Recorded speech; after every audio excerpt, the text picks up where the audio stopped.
Hello everyone and welcome to this explainer. Today, we're diving into a fascinating and honestly sometimes frightening area of human biology and food safety.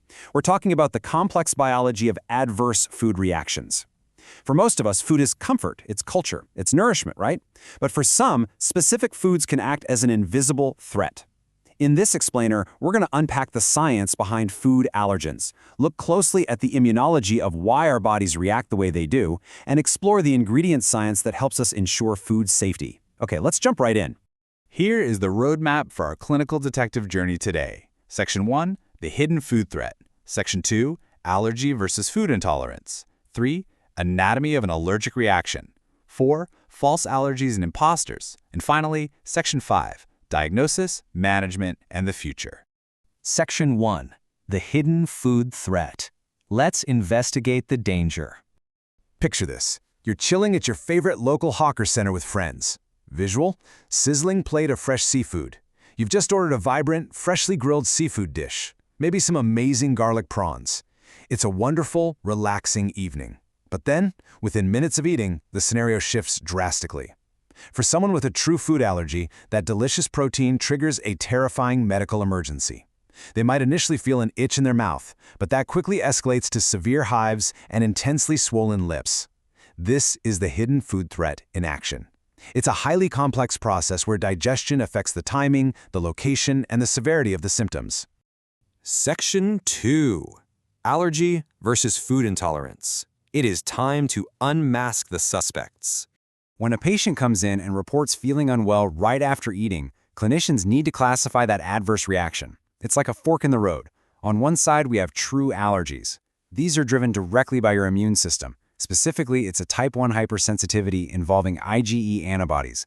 Basically, it's an immune system overreaction. Now, on the other side, we have intolerances. Notice here that intolerances are completely immune system independent. They are either pharmacological, meaning they're caused by chemicals in the food acting like false allergies, or they're enzymatic, like favism or issues with digesting specific sugars. The absolutely crucial takeaway here is this. True allergies involve the immune system. Intolerances do not.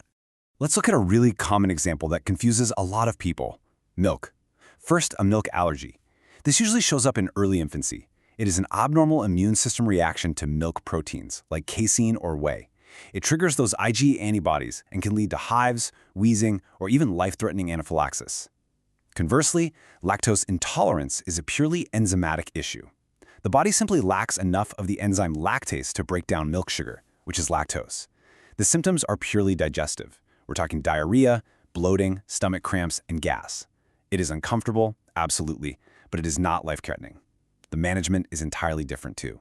A milk allergy requires strict 100% elimination, whereas someone with lactose intolerance might easily tolerate a slice of hard cheese, some yogurt, or even a small glass of milk. Section 3. Anatomy of an allergic reaction. Let's zoom into the microscopic level. First off, we need to identify the primary culprits. According to the data, a massive 90% of all food allergic reactions are caused by just 8 major allergenic foods. We call them the Big 8. These are peanuts, tree nuts, soy, wheat, milk, egg, fish, and shellfish. So what makes these specific foods so uniquely problematic? Well, it really comes down to ingredient science. The allergenic proteins hidden within these foods are incredibly stable. For instance, regular cooking or even industrial canning won't always destroy the heat-stable allergens found in peanuts or certain types of fish. The biological threat remains completely intact even after heavy processing. Now here is a fascinating did you know moment, especially regarding tree nuts. Sometimes our immune system gets completely confused by botanical cousins. We call this food cross-reactivity. For example, a person allergic to peanuts might also react to soya, peas, or beans just because they belong to the same botanical family. Even more surprising are what we call panallergens. These cause cross-reactions across entirely diverse botanical families. Imagine reacting to apples, cherries, celery, and hazelnuts, all from the same trigger. And here is another incredible fact from our sources regarding fruit and vegetable allergens. The more ripened the fruit, the more allergenic it can be. A person might perfectly tolerate a green, unripened tomato, but have a severe immune reaction to a fully ripened one. The science of food maturity actually directly impacts clinical immunology. Crazy, right? So what is the exact biological cascade happening inside us? Diagram, 4-step biological cascade. Step 1, ingestion. The food is eaten.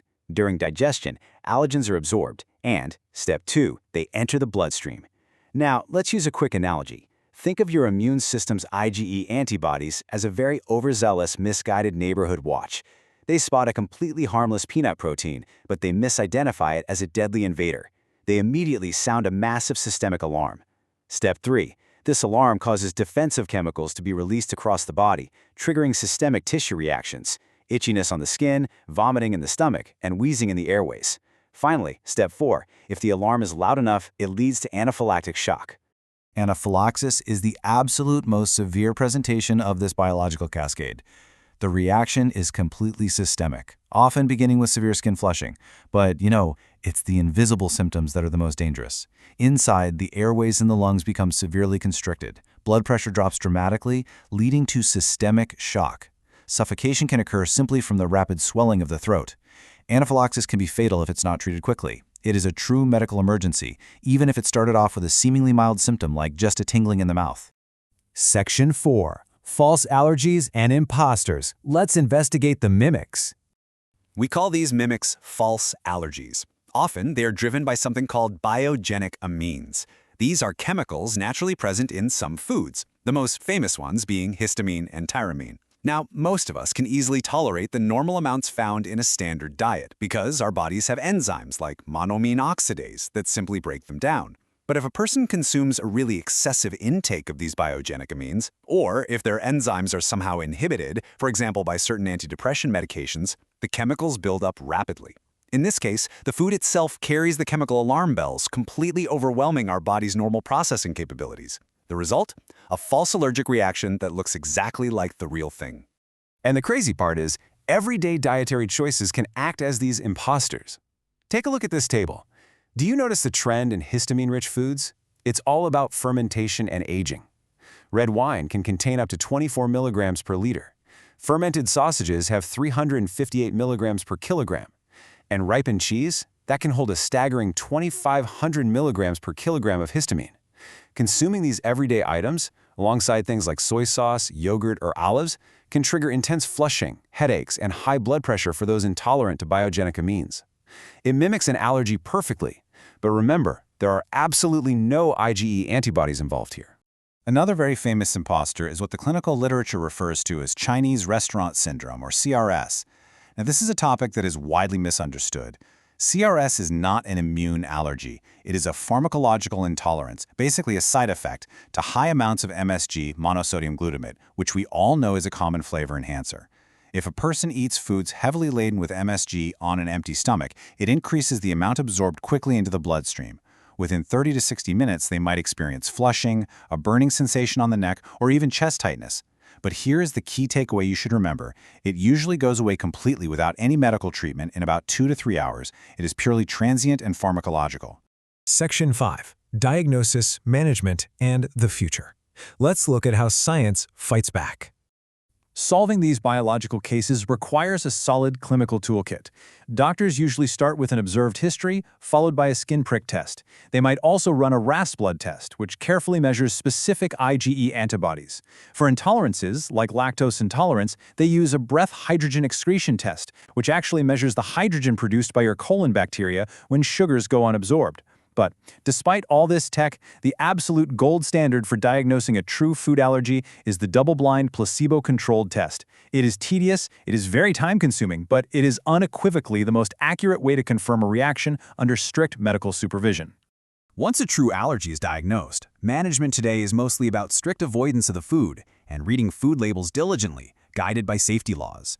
For accidental ingestion causing anaphylaxis, the immediate life-saving treatment is an epinephrine injector, like an EpiPen. But the future of treatment, it's looking really exciting. Take Xolair, or omalizumab, for instance. On-screen text, Xolair, omalizumab. It is an anti-IgE antibody therapy. Along with specific oral tolerance induction, these new treatments offer immense promise. Instead of just running away and avoiding the food, medical science is finding ways to actively desensitize the immune system, slowly building tolerance to those targeted foods. It's a real game changer. And that brings us to a truly fascinating immunological revelation regarding our gut. Research indicates that a delay in the development of an infant's gut microflora is actually linked to the later development of allergies. As one study by Kaliomaki and Isolari notes, probiotics strengthen gut defense barrier mechanisms, mediating a continuing dialogue between host and gut microbes. Studies have shown that administering specific lactobacilli perinatally, around the time of birth, actually have the later development of atopic eczema in the first 2 years of life. Our gut bacteria literally help train our immune system from birth. Which leaves us with this final thought. We've seen how stable proteins, cross-reactivity, and even fruit ripening can challenge our body's defenses. We've unmasked the chemical imposters hiding in our favorite fermented foods. So as our global food landscape and our daily diets continue to evolve, how will the continuing dialogue between our gut microbes and our immune systems adapt to keep us safe? It is a microscopic relationship that essentially defines our health, and one that science is only just beginning to fully understand. Thank you so much for joining me on this explainer. Keep asking questions and keep exploring the science in your everyday life.